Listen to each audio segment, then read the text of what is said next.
Hello, Agnes. Hi, Robin. Hi, Will.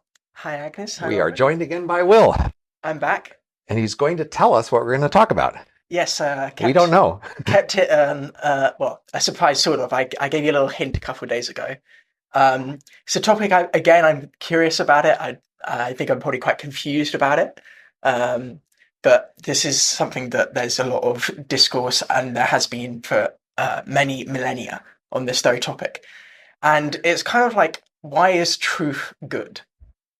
Why is truth good? Or in parallel, although it's not the exact opposite of this question, why is fiction bad? And these kind of explorations. So the thing about truth is I'm just worried that a lot of defenses for why truth is good rely upon the definition of truth, in that truth represents reality, truth is linked to what is actually the case rather than hypothetically, so on and so forth. But I'm reluctant to use those as reasons why truth is good. It just seems like maybe like a tautology, some kind of argument that's looping back on itself.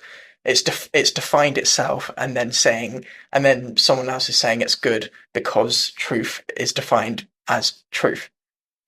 So, can I give you one standard philosophical reply? I'm not saying most philosophers would give this, but some would, that I don't find particularly satisfying, but it's a place to start. Um, you might think, like, suppose we're playing Monopoly, right? And you're like, well, why are you trying to get so many houses? And why are you trying, and hotels and things? And like, why are you doing that? And you're just like, well, that's what Monopoly is, right? Part of what it is to play Monopoly is to aim at certain things. Otherwise, you're not playing Monopoly. Or like you're playing baseball, why are you trying to get a home run or whatever, right? There are certain goals that are internal to certain activities. Given that you're playing those activities, you're going for those goals. So you might think believing is like that. It's like Monopoly or baseball in that it has a kind of constitutive aim. That part of what it is to be in the believing game is to be aiming at the truth. And we all are in the believing game. We all, in fact, do, not all the time. We do all other kinds of stuff besides believing, right? We have desires, we form hypotheses, we entertain conjectures, we do all sorts of things that aren't believing. But insofar as we do play the believing game, it's just written into that game that what you're aiming at is the truth. So I would invoke, at least for a reference, as Agnes did, the usual decision theory rationale. So the usual decision theory says you have to make a bunch of choices, and you have preferences over those choices. And if your choices meet some certain axioms of certain kind of consistency that most people think are reasonable axioms, at least to meet ideally, then you can be described by a set of utility functions and a set of beliefs, which are consistent with these axioms, and that these beliefs are of the sort of beliefs about truth, or at least they have that same formal structure.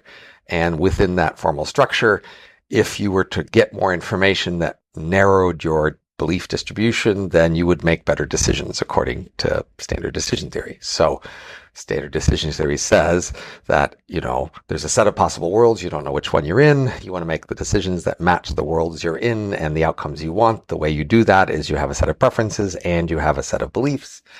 And the beliefs are literally just about which possible world is the actual world. And so the claim there is knowing the truth, or having more accurate beliefs, literally is the same as knowing better which of the many possible worlds is the actual world. And if you didn't care which of the many possible worlds was the actual world, then the truth wouldn't be very useful. Yeah, okay. So there's kind of two explanations there. One's Robin's one, and then one's Agnes's one. I'll reply to the latter first. So it kind of seems that the word that we're skirting around here is reliability.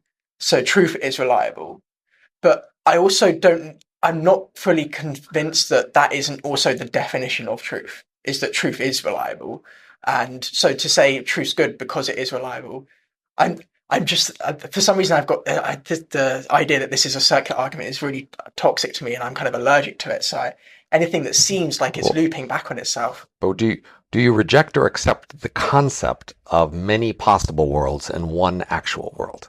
That is, if you accept that, then I've almost got you there, according to the standard story, by saying, well, truth is just, which is the actual world, and you could be wrong by thinking a different Sure. world is the actual world compared to the one that is the actual world. Okay, yeah. So if we look at this world level view, we've got, as you say, the actual world, and then you've got many theoretical worlds, which you may also describe as imaginary worlds. And I subscribe to that. I think there is one. I mean, leaving apart my Everettian interpretation of quantum mechanics thoughts, I subscribe to that. Now the question is, why should we live in the actual world as opposed to a world? There's several different gradients we could go down. Right. We could go down one which is we could find an explanation for the way things are, which isn't true, quote unquote, but is true in that we have a definition for it, and the definition seems to correspond. So I'll give you an example, right? Before we knew about certain cosmological things such as heliocentrism, or before we had kind of lost our collective faith in a higher being, we had narratives and stories which we thought were the actual world, and we survived and lived quite happily in those imaginary worlds. And that's not to say that we found the actual world now somehow, because we still are very unsure about lots of things, but it seems that there's this loyalty to pursuing what is the actual world against what is an imaginary world, such as a world based off of a religious text. That society's chosen to go that direction. I'm curious why. So, I mean, it seems to me that in Robin's picture, he afforded the possibility of separating the question of what is the actual world going to look like, which world are we in, and the question of what will guide our decisions, right? And so when you say I'm skeptical that we've just defined truth in a certain way, I'm actually not sure which of the two you're worried about conflating truth with. But certainly there's space here for the thought that you could learn, you could get more information about which world you live in, and that could have no impact on your decisions, right? So there could just be facts like, I don't know, counterfactual historians or something, right? Like they're trying to look at, they're interested in certain weird sorts of truths. I mean, it's a little hard to specify those truths in terms of possible world theories. Alternative facts. Yeah, alternative facts, right? But the point is, it seems like the concept of truth can still apply there. So I guess like it seems to me that what Robin is saying is that a subset of truths can be useful to us. Right. And so he's not conflating truth and usefulness. Right. And in fact, he would be saying not all truths can have any impact on what decisions you make. Right. Only some of them do. And we invest energy in finding those ones typically.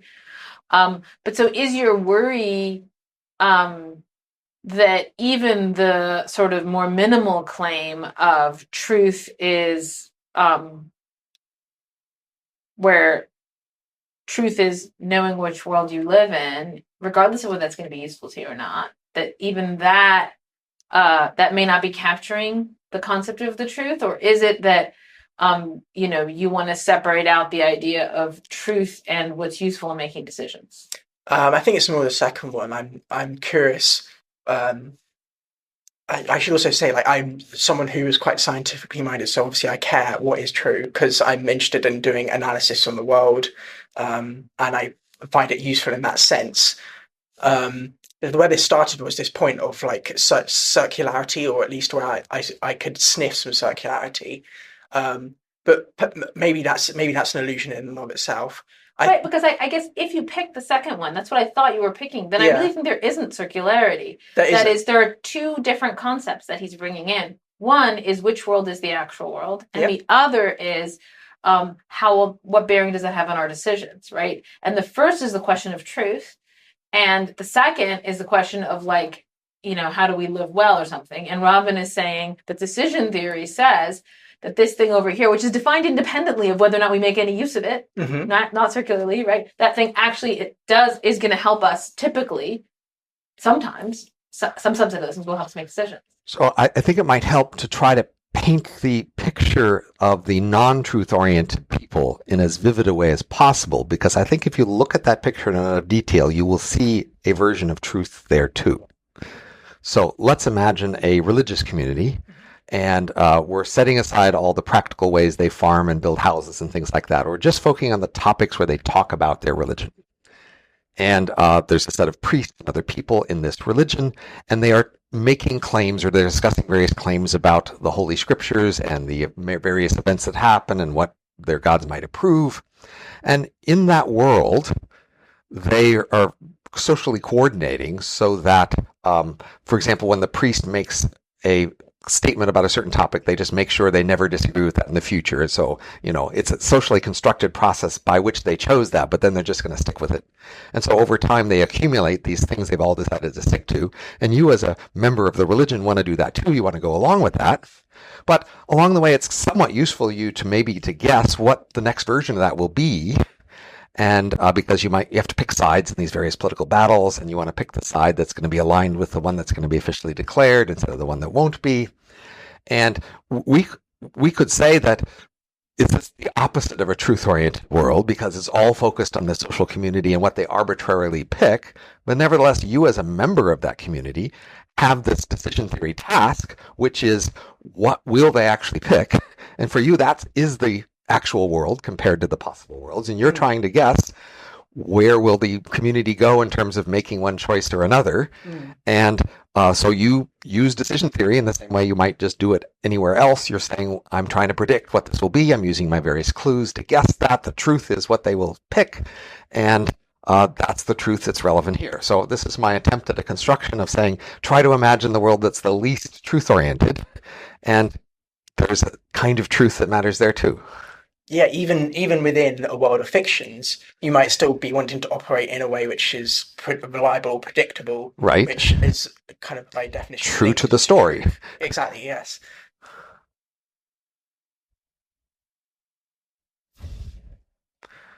Then you might ask, well, like, which kinds of constructed truths should we embrace versus non-constructed truths? So I think so there's this whole field of philosophy of science and sociology of science, and a lot of that field has for a long time been focused on the idea of the social construction of science.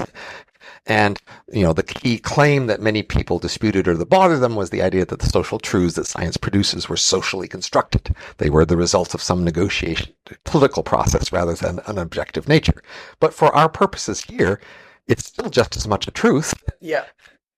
Okay, and that extends even to how we live our lives today, right now. Right. Because the things which we take for granted as being true might not actually be that way.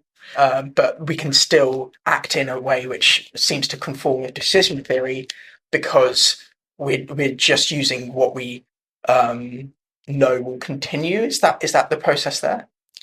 Is it what we know will continue, or what? A socially constructed truth is still a truth. Sure. Would be the key point. Yeah. That people believe. No, it's still a truth. That is, like, in the United States, we all drive on the right side of the road, right? That's socially constructed. In another possible universe, it could have been the left. The physics of the universe didn't declare that. We socially chose that. But it's still the truth that in the United States, you drive on the right side of the road. So there's different things you might mean by socially constructed, but yeah. Like one thing you might mean is like it's a kind of a fiction, but another thing you might mean it's a reality that's the product of decisions. And the question is there a difference between those two concepts? What is an example of a socially constructed truth that isn't actually a truth with respect to some social world? Yeah, this is something you've been asking about a lot, Agnes. Because I was really struggle with this concept. I remember you were asking about the isosceles triangle. Is that a social construct? Yes. and more poles. Yeah, I mean, I guess I'm inclined to think that yes, that the really pure example of things that are socially constructed are things where in order to, where, so to speak, there's no instrument that could apprehend them other than the mind that believes in them. And so the example for me, the purest example in all of my polls, and I was very surprised because though this was deemed socially constructed, it was not the margin was not as big as some other cases like money or whatever. It's winning and losing. I think winning and losing is purely socially constructed. That is, there's no reality that corresponds to, though there are other realities that sometimes track, like sometimes the winner gets a gold medal, right? And so then your instrument could pick up someone's having a gold medal, right? But your instrument doesn't pick up that's winner, right? So there's a symbolic assignation of something as winning, or it could be that death is losing. But in a social world where people are trying to win and not lose, and trying to calculate which moves will help them win the game, we can use expected utility theory to describe that situation. And the true state is the state where the person you thought wins. And that is truth. You might say it's disconnected from other truths or arbitrarily constructed truth, but it's a truth. Who won the game? Can I give you a thought experiment that I just came up with? So suppose we had Robin Hanson's utility function, right? And someone knows it. And so they know all of the things that you're trying to bring about, right, in your life. And obviously your own learning of truths, on your view, it serves this utility function. Right. And suppose they were to say to you, and you believe them, okay, that like, here's a bunch of falsehoods, which if you were to delude yourself into coming to believe them, overall, yes, you're going to have more utility, giving you a utility function. Right. Here's a pill. You can take this pill. Right. If you take this pill, you'll get to believe a bunch of falsehoods, and that will overall satisfy your desires better. Do you take the pill? If I'm completely convinced that it will achieve my purposes, then I have to want to do it. Right? It's interesting how you phrase that, right? Like, well, I mean, there's no escape there, right? But of course, I have to wonder whether I have to want. But by assumption, you said it will give me all the things I want, right? If that's true, how else could I want to do, right? I might think it's not possible that this thing will give me everything I want. For example, I might want to be in control of what I do and understand it. That might be part of the things I want. But if you tell me, yes, that's a negative, but it's outweighed by other positives, you don't know exactly how, but just trust us, it really is, then I kind of have to believe that, right? Okay, what about you, Will? Do you take the pill that you're going to believe like a lot of falsehoods? It's a lot, but overall, your desires are better satisfied. This is tricky because I care a lot about things that are true, but I have to question why. And it may just be because I have, like Robin, a utility function that just wants to operate rationally, continue life in a way which is just going to be in accordance with what will give me the best life. But if I want the best life and I need to accept falsehoods to get there, then I would do that. I'm sure this is like a Kafka story or something. I mean, this is a point just to summarize what should be the obvious extension to the initial theory I described. So I described the standard expected utility framework, right? And in that framework, the truth is this hidden instrumental thing that you're privately using to calculate what to do. But actually in our social world, we have various truths that we agree on or fight out or assent to, and that's part of the object of our world in terms of what we want. It's not just a hidden set of tools we use to achieve other things. They are central objects of our many games that we fight over. So playing that other role could then give more room for you to want to believe the non-truth according to that story, because it could help you win these games where the truth is part of the game. I think the thing is that in life, there are actually a lot of these. There are a lot of these non-truths that will help you get ahead in the world and achieve other things you might want. And I see you, Robin, as somebody who has systematically avoided them. Yeah, this is what I was about to say, which is the reason Robin was kind of cringing at that question, maybe. But just as a general part of his way of thinking is it is constrained by what is truth, which is I guess I'm kind of surprised that you're placing quite a lot of priority on this social film over the top of truth. So a simple way to think about living your life is that you are a creature that's part of a species, and you aren't that different from all the other members of your species, and you evolved over this long time, and evolution puts you in this game you're playing, and it gave you various strategies and habits, and you are aware that some of those strategies and habits have you not being fully honest or aware about various truths around you. I think that's one of the things you can kind of figure out about how you are and how you were made in the world. So the question is then, when you start to see a way in which your, inherited programming is leading you to believe false things or to embrace false things, how resistant should you be to that? Yeah. And you might say, well, evolution produced these habits that you have for the purpose of winning the usual games, which is your best guess of what you want. And so you should go along with whatever habits evolution is suggesting for you, to believe the truth when it suggests you do that and to hide from it when it suggests otherwise. That would be the average. Exactly. So the question then is, how good a guide to what you want right now in the world you're actually in is the evolved habits that your ancestors have bequeathed to you that were pretty good in a different ancient world for some sort of an average person in that world. Mm-hmm. And so one thing I could say is, if I specialize in trying to figure out complicated, detailed truths in particular areas of the world wherein people are quite inclined to mislead themselves, then I have assigned myself a task that includes resisting these pressures. That's the job I picked. That's not necessarily a guide for everybody else. They didn't pick this job. They aren't necessarily in the situation. It is going to have to be a guide for everybody that reads your book. It would also be an issue for anybody who takes as input the Listens to our outputs of what I produce. Yes. So other people will have to ask, to what extent do they want to specialize in areas of thinking and ideas wherein there will be a lot of temptations, evolved, inherited temptations to believe something other than what's true, and how comfortable are they with embracing that as their goal and agenda here, realizing that there's substantial chances that that will come at costs that, at least from evolution's point of view, evolution guessed that wasn't a good idea, and you're going contrary to its guess.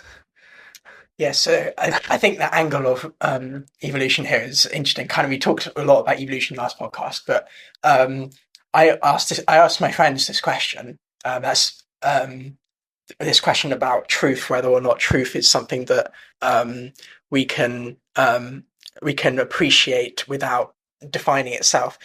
And he said that truth helps you not die. Truth is something that has, in a sense, survived through evolution because of the fact that it's linked to reality. It gives you the best tool for working out how to stay alive and thrive. Right. Well, say, some parts of your mind using this truth orientation would realize that launching yourself into battle at the head of the attack force might lead you to die. Yeah. But other parts of your mind realize that declaring to your fellow compatriots that that is exactly what you would do because you feel so tied and allied to your group might also be exactly a winning strategy, at least among those people making that declaration, quite against this other truth you might know, right? That is, evolution could have told you that there are some social truths that are especially important to assent to that are in some sense in conflict with these other more basic physical truths. Okay. Oh, I'm not sure I understood that entirely then. So in your religion and social group, right? Yeah. We're thinking about attacking those people, or they're all attacking us, and we're saying, will you run to the front and fight, or will you run away and hide? And you're saying, I will run to the front and fight. And I expect every good person to do that, and I feel really determined to do that. Mm-hmm. And evolution might have told you exactly to say that sort of thing, and to believe it sincerely, Mm-hmm. at least until the moment you get near the front of the battle, in which case it will trigger other instincts. And that's the truth that evolution could have selected you to believe and say at that moment. Whereas from a distance analyzing the situation, you might realize you could get killed running to the front of the battle. I see. It's kind of like evolution's made you believe. You could find an example where evolution's made you believe something that might not be actually true. We were going to the not getting you killed part, right? Yeah. There are times when evolution entices you to pretend to not believe you will be killed in situations where it does look like you would get killed, exactly in order to win other social games. Why wouldn't it just have you believe, like, yes, I might get killed, but it's worth it? Wouldn't that be the better belief? It might find it hard to move you that way, right? It's constructing you. Right. So why didn't it construct you?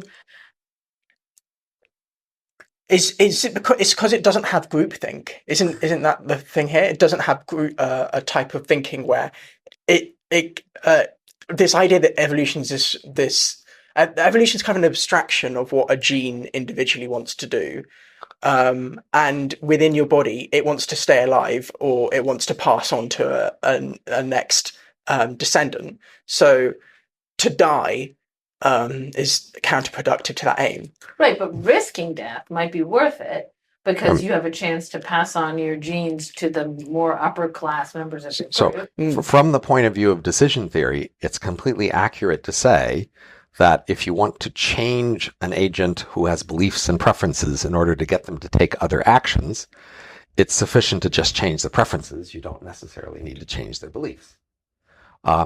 So more plausibly, your mind is just this huge, complicated amalgam of various processes with all sorts of complexities that evolution found it hard to manage. And it's taking some sort of opportunistic, easy way to get you to do what it needs you to do. And the easy way will be to play with both beliefs and preferences, even though in principle, it would only need to change preferences. It would be enough to just make you determined to go to the front of the battle, even if you're likely to die. But there's these other processes inside you that they hear about, I'm going to die, and, it freaks them out, and they start overruling other parts of your mind and like turning off things, and evolution didn't know how to deal with that. And it thought it was easier just to tell you, oh, you won't die. Oh, okay. I mean, but to me, that's surprising because, suppose there's something I don't particularly want to do, right? So it's hot in this room, so I don't particularly want to go outside and run around right now, right? But if you made it worth my while, I could develop a preference for that, okay? Give me enough money or whatever. But now suppose you're like, look, I'm going to make it worth your while. I want you to believe that the sky outside is red. And you just keep adding more money into the equation. And I'm just like, I'm sorry, it's not doing it for me. I just don't think it's red. And so it seems like the levers, like the preference lever is just more movable than the cognitive lever of just getting me to believe false stuff. So we did this episode previously on rot. Yeah. And I think rot is a concept that is hard to bring into mind for people who don't have a lot of experience with complicated systems.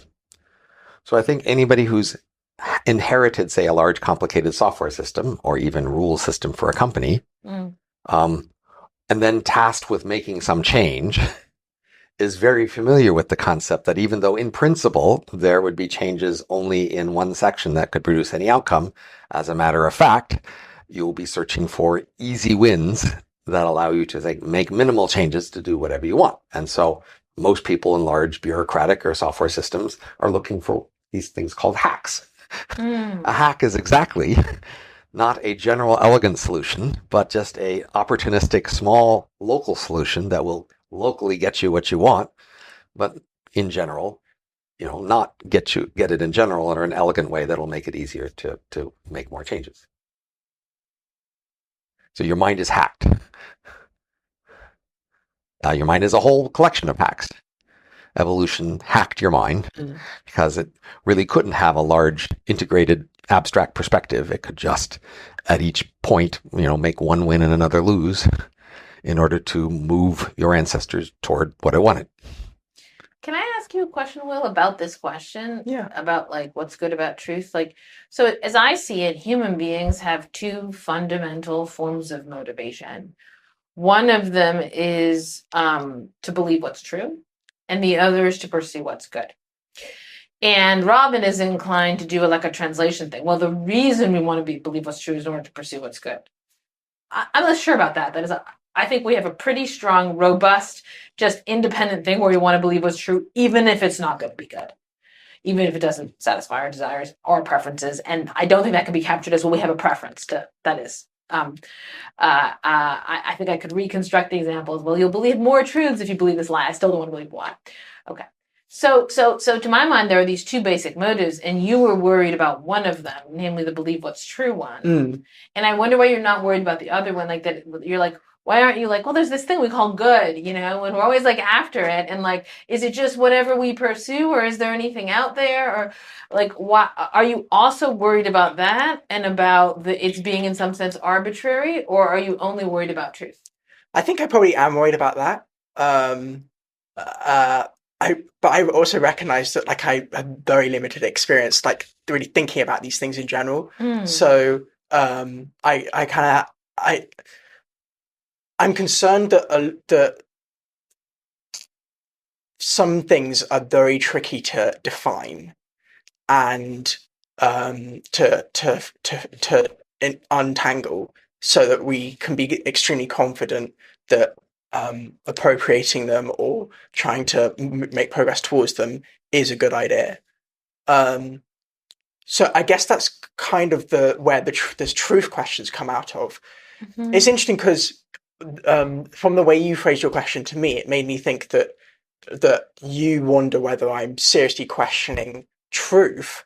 What I'm not in that boat. I'm saying, why is it that we like truth, and can we say why without just defining truth? I guess that's more my question here. It's not that I'm wondering whether truth is something good in general. And by extension, it wouldn't be that I'm worrying whether good is something arbitrary or something that we should move towards. It's that what is the truth, or what is good, and just kind of incidentally, do we have a way of defining that which isn't looping back on itself? Maybe maybe it helps if we come to this idea of reliability. So this was a word I said earlier. And I think this, and kind of based off of what Robin was talking about with decision theory, so it seems that reliability is the core useful element of truth, which is that it can be used in a sense, in a predictive modeling sense. And I'm curious to what do you guys think? Is reliability part of the definition of truth, or something that we've taken, or that we use truth to do a reliable process, or to act reliably? Or, yeah, as I was saying, is reliability part of truth itself? So quite often we have sets of related concepts that we see as fundamental. And then we're asking which is the fundamental concept of these sets. Yeah. And that's hard to do because they're often like quite strongly correlated. And the deviations are hard to uncover or measure. And we're often stuck in that way. It's just hard to pick out one. LaRochefeld has this quote, something like, you can't look directly at the sun or at death. There are just these things, if you try to focus on them very particularly, they're just too much for you. And you sort of take them from a distance. But I would, it's a common observation, but I think it's roughly true that we have these sets of related concepts, and we have different ways we could summarize them, but they usually in effect produce the same thing. But if you're trying to push on which one is the more fundamental, it's hard to do. So with respect to truth and prediction or reliability, it is a theorem, I believe, that typically on average, when you are more truthful, you can make more accurate predictions, right? Then you might say, well, could I flip that around and make predictability the axiom and the other things the result? And that's just a matter of, well, can you? I mean, it's hard, but maybe it's possible. But even then you might say, but, if you just care about predictability, then maybe you say this truth is a concept you don't need because predictability is the concept you really wanted. But can you really disentangle these two? What's the point? I mean, why bother? Don't you kind of know that you want to predict things, and truth helps you to do that? And isn't that good enough? Well, this is leading to the question of induction, right? The things which historically have been true, will they continue to be true? And you can't use the historic occurrences of them being true to help you in the future. So that maybe that's one argument against this this rotation from predictability to truth, is the induction argument from David Hume, precisely for that reason. But you're going to have to make an assumption like that anyway to use truth in some other way. You're not going to escape from making an induction assumption. Maybe you should just give in and realize you're going to have to make an assumption like that. Agreed. No, I mean, you could just reframe. You could just say, well, look, there are ideas and there are impressions. And the impressions we have just direct awareness of. And causation is an example of a relation of ideas. And those are things we can't know, I should think. That would be Hume's. Hume doesn't actually take the skeptical route. He thinks he has some way around it, but people are more impressed by Hume's problem than by his solution. Hume thinks that habit has a kind of legitimacy. So the fact that we just keep doing it that way, did you say something like, let's favor consistency? Yeah, like there's no, the idea of necessary connection, he thinks, is an illusion. The idea of necessity, or the idea that there are forces and stuff going from one thing to the other. But nonetheless, he thinks you can kind of just go back to the habit you had before and just don't think too hard about the causal forces. But I wanted to raise something that is always, I'm not sure this is going to be directly relevant, but it's something that has always struck me as a really interesting asymmetry between our pursuit of truth and our pursuit of goodness. And it's this: whenever you're pursuing goodness, whenever you're trying to achieve the good, you're trying to achieve some good, right? There's something that you see as being good, and you're trying to bring that about. So if you're hungry, right? So you're in some goodness-oriented process, then you're not just trying to achieve the good in the abstract. I mean, there is some good, right? But and so you're committal. You could be wrong, right? But you're committal. Insofar as you're pursuing the good, you're committed with respect to the goodness of something that you are trying to bring about. And truth doesn't work like that, and that's so interesting, right? So suppose you're trying to figure out whether P, right? You're not trying to make it be the case that P, or trying to make it be the case that not P. You want to know whichever the right one is the one you want to believe, right? But with respect to the good, that's actually not the way it goes. You actually start with some no, this is what I want to bring about. And you could later turn out to be deceived or whatever, right? But so I think this is part of what makes our orientation to the truth just a little bit puzzling, is this kind of openness where I'm I just want to know which way it is, whichever way it is, which if, I want to believe P, conditional on P's being the case, I want to believe P, right? But conditional on not P's being the case, I want to believe not P. And someone's which one do you want to believe? And it's well, whichever one is true, right? So there's this a really interesting kind of opacity. And it's if someone's well, conditional on my being hungry, I want food, but conditional on my being not hungry, I don't want food. It's okay, which one are you? And you can answer, right? You're yeah, I'm hungry. And so, right, I'm not unsure which of those two ways I'm going. And so I think at least it's my sort of intuition that some of the reason why people raise the puzzles that you just raised about what are we after in wanting truth, is that our orientation to the truth is open in this really distinctive way. And so it doesn't look like our other pursuits. So I'd like to sort of mention how truth ends up being political, in that, in our world at least, it's very common for people to describe the difference between their political group and other people's political groups as that theirs is more truth-oriented. Mm-hmm. They are a part of the reality community, etc., and that the other groups are more delusional or unwilling to face the truth, or self-deceived. And in that framing, then people are clearly saying that truth orientation is better. Their group is right more because of that, and that's their main explanation for the disagreement between them and the others, is that they claim that really deep down the other people know they aren't being so truth oriented. They really know that they have these other priorities. And that's just this common framing that people use on many different sides to explain differences on fundamental topics and to describe why they are right and the other people are wrong. And some people, say rationalists, for example, as a community we're somewhat aware of, play this game further. They don't just claim that we're right and they're wrong. They try to point to many habits of our community, which they can use to say, see, this shows that we're more truth-oriented. We know Bayes' theorem. We collect statistics. We, have these refutation processes or whatever. And many academic disciplines have done similarly. They have some other group that they feel that they're rivalrous with and that they are disagreeing with, and they will point to their methods, statistics, logic, whatever, as the reason why they're right and the others are wrong. And so that's, to me, the context I tend to think of when I hear this discussion about how important is truth. I think almost everyone, when it comes to this us versus them thing, will be lean in and we care a bit more about truth. Even if they might also acknowledge that sometimes we're better off not acknowledging the truth. But they want to have that be a human universal, not something that's distinctively more true about their group, because then it makes their group wrong. Yes, it's common between all the infighting groups that they all profess to care about truth.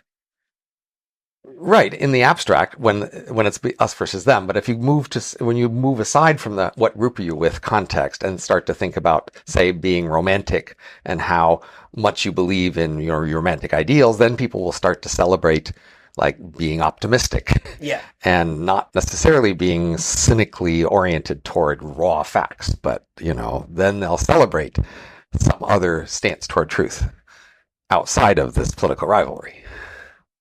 Yeah, that's it. That's interesting in and of itself. Maybe it is romanticism is one word of describing it, but like it's this kind of choosing this kind of misty, rosy view of life, right, because it's preferable to something that is. You use the word cynicism. It's something about ignorance, maybe, or something about choosing not to get bogged down in the details has a valuable element to it, at least in a romanticist frame of mind. Yeah, when you're thinking about a romantic versus a non-romantic, most people find the romantic more interesting and attractive and friendly. The non-romantic seems dour and distrustworthy and suspicious in that romance context, but again, we go to the political context and people flip around and they're definitely on the truth side. Yeah, I challenge this because in a sense, I find what could be sadder than not looking at what the truth is, or not appreciating that photosynthesis is what makes plants green, and instead having some kind of fantasy about a magical line running through the wand, for example. Like a romantic might say, there's some beautiful fiction. But what could be, like, in a sense, maybe this is kind of I've swallowed my argument before I'm putting it out into the world, but I'm saying, isn't it kind of almost a romantic thing to appreciate the world as it is? Rather than as a misty-eyed view would say it is. So we recorded a podcast recently on James criticizing Clifford, where James offers exactly the opposite argument of how you'll need to romantically believe in things to make them happen. I'm so pleased you brought that up, Robin. You really remembered what we talked about. I did. Yeah. So can I give the example that James gives? So he says sometimes you have to first believe in a fact before the fact can come. So here's like one example that I liked. You're on a train, and some robbers come to rob the train, and James is marveling that, like, say a band of 5 or 10 robbers can rob a whole giant train with hundreds of people in it, maybe. And he's like, imagine if just all those people believed, like, we can overcome these robbers, like that they easily could, right? If they all just had faith, right? And they might say, well, look, there's no evidence that, right? But like, if they all just were to believe, they would then rise up together and they would overcome the robbers. And James just thinks there's tons of stuff like that in life, where the cynical point of view is just equivalent to the point of view of, like, I'm just being scientific and I can tell you that I can't myself, overcome the robbers, and I have no reason to believe that everybody else is going to rise up, right? And so he just thinks, like, the people who have the other example he gives is that, like, often when you want to be friends with someone, Like, in effect, you have to treat them in a friendly way before you like have evidence that they're going to be friends with you. And by sort of giving them the benefit of the doubt and sort of seeing them as your friend, you make them your friend. And if you were going to be sort of ruthlessly truth directed in one sense, you would never believe, and you would be like, oh, I'll wait and see whether he's going to be friendly to me, and nobody would ever be your friend. Yeah, isn't it kind of incorporated in the ruthless and truth directed way of thinking that you would default to that behavior because in a cynical way it's going to succeed? Suppose people can see through you. Yeah. Like, suppose you're not much cleverer than everybody else. Yeah. Right? Which is, the average person isn't much cleverer than anybody else. Yeah. Then it may be that if you take that attitude, people will see through you and nobody will be your friend. A third example given was that often someone will woo or seduce someone else via a high level of confidence in success of their pursuit, right? If say this will work 2% of the time, and they projected their belief of this has a 2% chance, but I'm going for it, that wouldn't be very persuasive or attractive to someone being wooed. If they believe this has a 70% chance of working, even though it objectively has a 2% chance, and they persistently pursue it as if they had such a 70% chance, more often they can succeed. Yeah, that sounds convincing. But these are cases then where the world has conspired to make you more successful if you don't believe the truth. And there are also cases where classically one invokes romance, like romance, right? Yeah. When people have romantic visions about romance, and it's like, you might think, yeah, you kind of, every date you go on, you kind of have to think, maybe this is going to be the one. If you didn't think that, if you thought, this probably won't work out. If before your marriage ceremony, you're like 50% chance of divorce, right? That increases the chance of divorce from higher than 50%, you might think. And in, say, philosophy of science, people have suggested that most researchers need to have overconfidence in the success of their research program to motivate their pursuing some unusual approach compared to the status quo. And that science wouldn't work nearly as well if people were not substantially overconfident about their particular research programs. Okay, so these are all like reasons why, in a sense, not believing the truth, or not at least thinking about the truth or focusing on it or making it a key part of your frame of mind, helps you to succeed. But this also seems kind of weird as well. Like, isn't this not playing, to go back to Monopoly, this is kind of like not playing Monopoly for the sake of being a better Monopoly player in a kind of strange way. I'm not sure how it would be, how the analogy would map directly, but so I mean, if the Monopoly game was supposed to be just the analogy to belief game, which is how I was originally setting it up, then it would just be you would lose the game on purpose sometimes, right? Which doesn't make any sense. If the Monopoly game, we now change the analogy in its life, right? Well, it's clear that like sometimes in Monopoly, you will sort of like intentionally give up a property, right? Or intentionally not buy some, you might not buy Boardwalk and Park Place because you're like, nobody ever lands on them for some reason. And even though the rents are those the huge, brown ones? They're the blue ones at the very end. They're I see. They have these huge rents, but like somehow the game Mayfair is designed that like nobody ever lands on them, right? And so it's like you're, like globally you're still trying to make money, but like locally you might lose money, right? Because you think overall you're going to make money. And so I actually do think that like Robin's framework, the decision theory framework, has an easier way of making sense of these cases than the one I was suggesting, where belief is the truth game. I think the thing my framework has an easier way of making sense of is the fact that in the cases where it's to your advantage to believe something false, you can't actually just get yourself to go ahead and do it. So suppose your point of view is just like, you start out with this point of view. Look, there's like, for each date, there's like a 1% chance this is going anywhere. And someone's like, if you think about it that way, it's never going to work. You have to think this is a 90% chance, with every date. And it's like, it's going to be really hard to get that person to shift over, right? And you could give them the whole argument we've just given, and yet it doesn't work, right? You don't wonder, why doesn't it work? I mean, this person just wants it to work out, and you've shown them what they have to do in order to make it work out is just to have this wrong credence.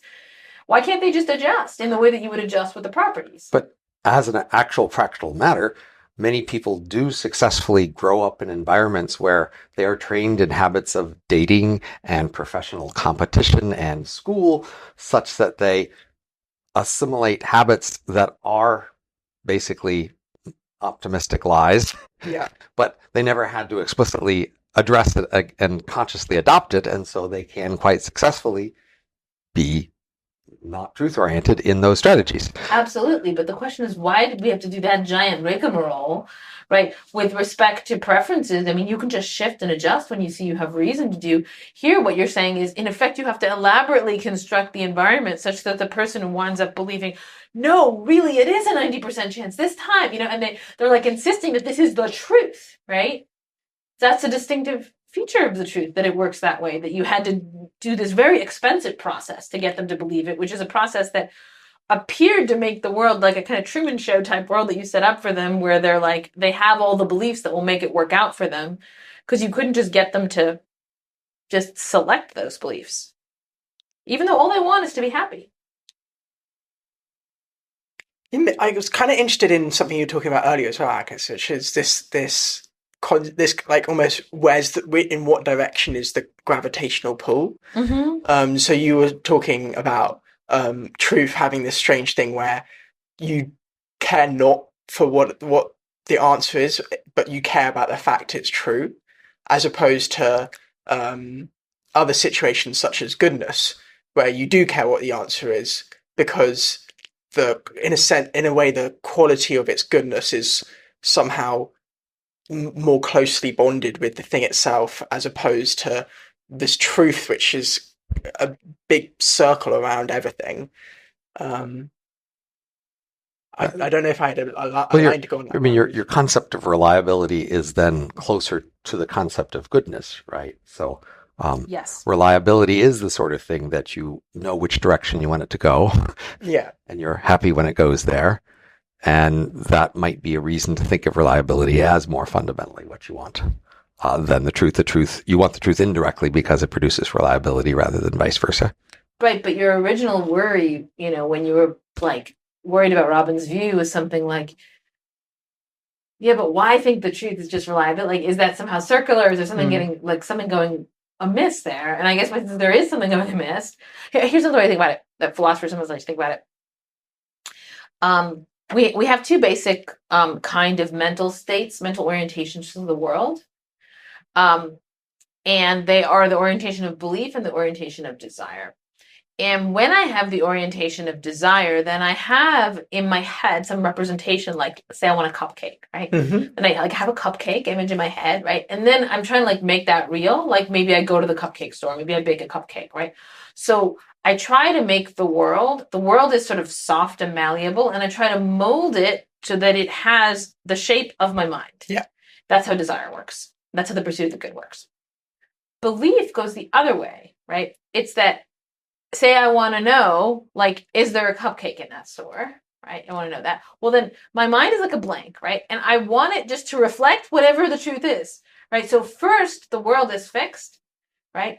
And then my mind is supposed to mold to whichever way the world happens to be. So sometimes philosophers call that direction of fit, right? Mm-hmm. So the direction of fit of belief is different from desire, in that the direction of fit of desire is a world to mind, whereas the direction of fit of belief is mind to world. And that's explained by the observation I made in our podcast that within the standard expected utility framework, preferences are the part about you and beliefs are the part about the world. So you're trying to vary the beliefs to match the world, but not vary your preferences to match the world. The preferences are varied to match what you are. I wanted to observe that even though we mostly think we want to acquire more truth, I think I found out in the process of writing Elephant in the Brain that we too easily make that assumption. So the Elephant in the Brain is a project whereby we look for the hidden motives in life, and it's easy beforehand to say, yes, I want to know what the hidden motives in life are for myself and other people, because you presume that I'm a truth-oriented person and I want to know the truth. And a heroic scholar has that as their task, and I am a heroic scholar, of course. And then you dig into the hidden motives of human behavior and you find out what they are, which is a mixture of pretty and ugly various things. And you find that maybe you didn't want to know as much as you thought. You liked the idea of learning the truth. That reified your sense of glory and heroics. But what the truth is that you aren't as heroic as you'd like to think. And neither is anybody else, and they don't want to hear it. And they aren't going to reward you for finding out and telling them so much. You made a presumption that you wanted to know the truth, but I think, in fact, many people find out through their lives things they presumed they wanted to know the truth about, and then found out about they didn't actually want to know. The only way to find out is to realize that there it is. You know it, and you're not so happy. Yeah, this is, sort of linked to what we were talking about in the car when I was saying that I was very loyal to ideas, and you pointed out that this can often mean you're loyal to groups. So it's a parallel to what you were just saying, in that you may say you're loyal to truth, but in fact you're loyal to something that might be described as your artwork of truth. Right. Where you accept, if truth is like a color palette and you're making a painting of the real world, you might choose, actually, I'm not going to have any black in my painting, rejecting certain truths. And you might not think that's who you were ahead of time. Yeah. So one of the most disturbing truths you will find out is how much you actually care about the truth. When you go just trying to discover the truth. Robin, you were saying that, like, politically, everyone likes to paint themselves as being, or their group as being on the side of the truth. And I guess I'm just wondering why. I mean, that is, and you say we have this heroic idea that we want the truth, and why any of that? I mean, why not have the idea about yourself? Well, I mean, I want the truth insofar as it's good for my group. Wouldn't that show loyalty way better? If you're like, I'm willing to lie for my group. Well, I think people have in mind an audience. So an audience is hearing two groups, and one group is saying, we just care about the truth, and another group might be saying, well, we believe what we find comfortable to believe. Mm-hmm. And I think they both kind of believe that the audience won't find that second position as persuasive. Why not? I mean, unless people really fundamentally care about the truth, that seems circular to me. Well, they might care about the truth of which group to join. Right, but like, if I join this group, it's going to be like, really, we'll be really loyal, we'll always be on the same page and stuff. Why not join that group? I think people often do make that appeal. They just don't make it in the truth terms. Right. They make it in another more indirect terms. But I think that appeal is in fact made. I guess I'm just wondering, like, it seems to me very striking that we, in politics, universally make this appeal to truth. And that has to speak to something in the audience, and it has to speak to something in the audience about what group to join. For instance, it speaks to something in will, like when the effective altruists and stuff say these are our ideas and we care about truth. That makes him want to join their group, and he doesn't just want to join because they're very groupy or very joiny or something. He wants to join because they appeal to this thing that appealed to him independently of his being in the group. So that's what I believe. I'm also very convinced by Robin's kind of group level way of thinking. I was going to say, maybe this is on a similar line. It's kind of like an answer to your question. Just walking around DC, I see loads of signs advertising different candidates for mayor. So I was thinking, how would you make the best candidate? Mm-hmm. Or how would you make the best campaign, I should say. And I think you have to say things which the voter is going to be confident you will actually do. So it's kind of like actionability. And if you're saying things that aren't true in your campaign, everyone's going to be. I think there was somebody a couple of years ago who said that everyone was going to get a horse or something like this. A pony? Was it a pony? I can't remember. But like, let's take that and make it stupid. So if I said I was a candidate running for mayor of DC, I think it's mayor, and everyone's going to get a rainbow-colored narwhal. Then it places credibility issues on all my other things, because the actionability of my promise is very low. So in a sense, truth, at least when it comes to its utility when getting someone to join a group, is important because it's linked to the actionability of what the group is fighting for. I think often when people are trying to persuade an audience and to take positions that appeal to an audience, a big question is what kind of constraints or limitations can the audience actually notice and take into account? And when the audience can't really notice some of them, then the speakers are induced to ignore them as well. So imagine, there's 10 different categories of social spending by a government, and you have a limited budget, so you couldn't increase all of them. Mm-hmm. But we have a separate debate about each topic. And on each topic, each candidate says that they will increase that one. Yeah. And the readers never notice that they made all these different promises which aren't compatible together. But if they don't bother to notice those inconsistencies, then the incentive is to go on. Because otherwise you'd be, so say I'm going to increase the first three, but I can't increase the rest because I ran out of my budget. But now in the rest of those debates, the other candidate says, I'm going to increase that. And I say, sorry, I can't. And they sound like a better candidate because look at all the things they're going to do. Yeah, this is a problem with the voters not being able to assess the actionability. Right. And so I've made this observation that an awful lot of the flaws of our current public debate and political systems, they're often laid at the feet of politicians or various intellectuals, but you could say they really should be laid at the feet of the audience who can't make various subtle distinctions. Right? So for various kind of signaling games, I might complain in academia that people do all these over-the-top efforts to make complicated models or complicated statistical analyses that aren't actually that helpful, but they impress audiences. And if the audience isn't smart enough to notice whether they're actually useful or not, how can you blame these people for doing what the audience is rewarding them for? And so in some sense, we will have a better world when we have better audiences who can better appreciate the pitches being made to them. It's another way in which you kind of don't want to tell the truth. When your audience can't tell the truth either. Yes. To me, there's something paradoxical, though, about the idea that you have to make these really, really complicated models to impress a group of people who aren't smart enough to figure out whether or not the models are useful, but they can follow the models? They can just see that they're complicated. They can see that it would be hard to do that. I would find it hard to do that. They can do it. They must be able to do more than I could. But like in philosophy, when people give, they tend to have like complicated papers with complicated arguments, and then people make objections. So they have to understand, presumably when someone comes and gives an econ talk, right? Some people make objections, right? So they're like, hey, you made a mistake here. This seems wrong. That seems wrong. And you couldn't do that if you didn't understand. Of course. No, but the question is, if a much simpler model would have done the same purpose, they'll still do the complicated model. And won't the audience notice that, though? That's the whole point. The audience may not care because the audience may also be mainly interested in showing that they're clever enough to find these objections.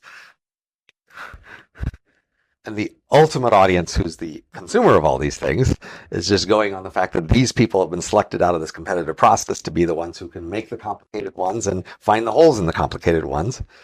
And so those people have an incentive to play this complicated game.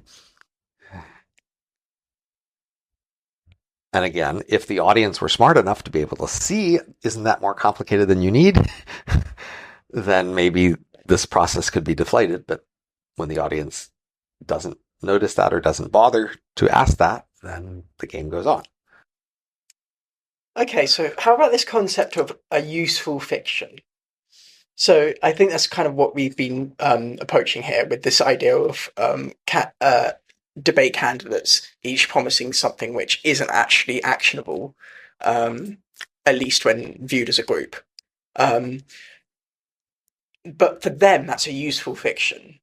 So assuming that there are useful fictions in the universe, I'm sure there are, even if it's something simple like a story about, I don't know, a child's story that later helps that person become a more kind person. Let's say that was a fiction that was useful. But kind of across the spectrum from child story to political BS, we have useful fiction. So I'm trying to figure out how they fit into the puzzle piece that concerns. I mean, I would suggest the word fiction connotes a much more specific, much more structured thing than merely misleading statements.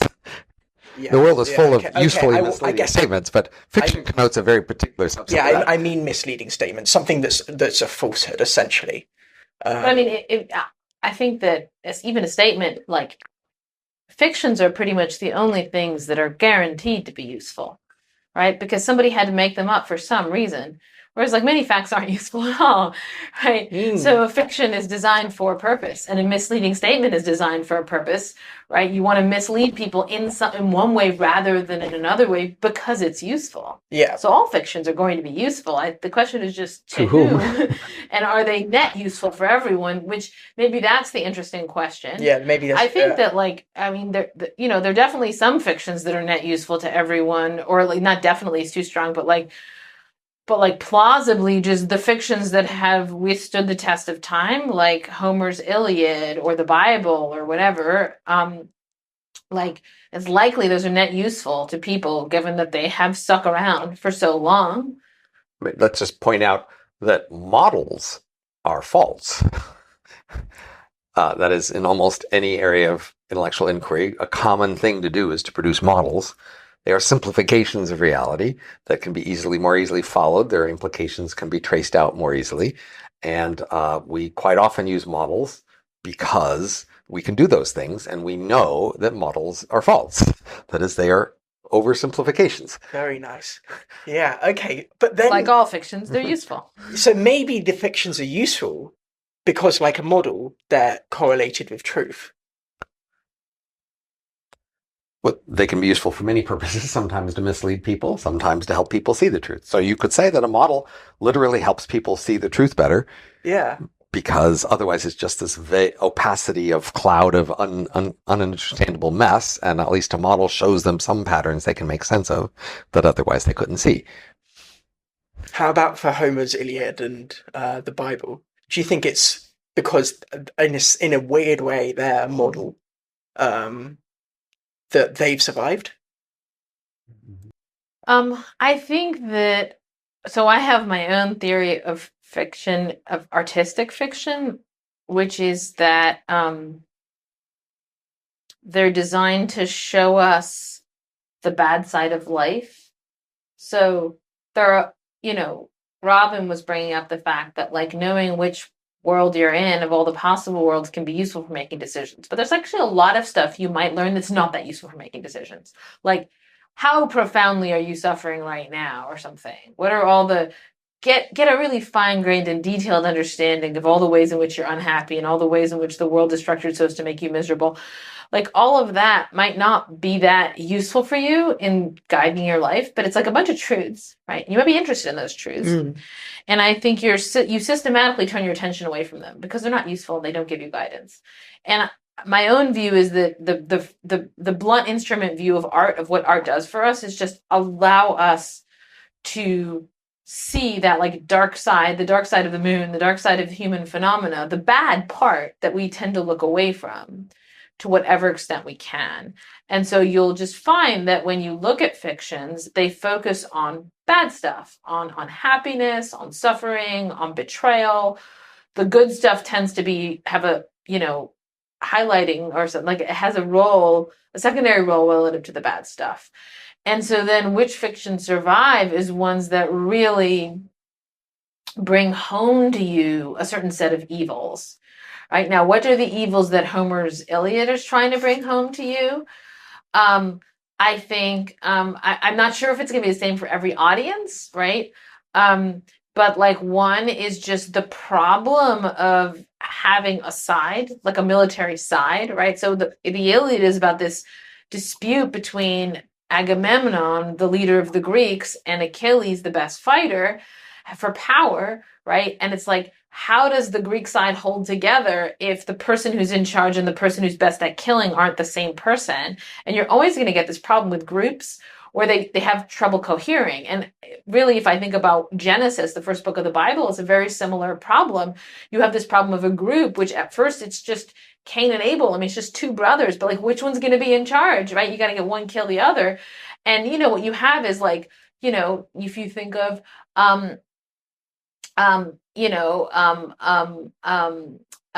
like Jacob and Esau, right? Or you think of Joseph and his brothers. I mean, it's over and over and over again. It's this story of we're trying to get like the Jews going, right? We're trying to get a people going, but you have to start with the family, and there's already going to be war between the family, between the brothers. Which brother is going to be in charge?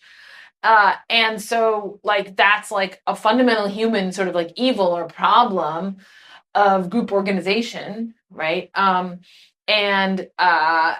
I think that is what these stories are focusing our attention on. I think there's more stuff in the Iliad, like about just the way in which the human body comes apart at the joints. Like that's that's a lot of the Iliad is just descriptions of tendons being unstrung and, you know, different places a spear can go to tear different muscles. And that's looking inside the human body in a way that you don't, and you're not allowed to do in most other contexts. Or just if you saw a corpse on the street, right? If you saw a corpse on the street, you would look away from it, right? I mean, you just wouldn't feel like you were even allowed to look at it. But if you see corpses in movies all the time, and we look at them, right? And so there's a kind of, I do think fiction is meant to shift, but there it's just truths. It's not for the guidance of our life. It's just because we care about the truth, I think. So let me give a different but perhaps complementary perspective.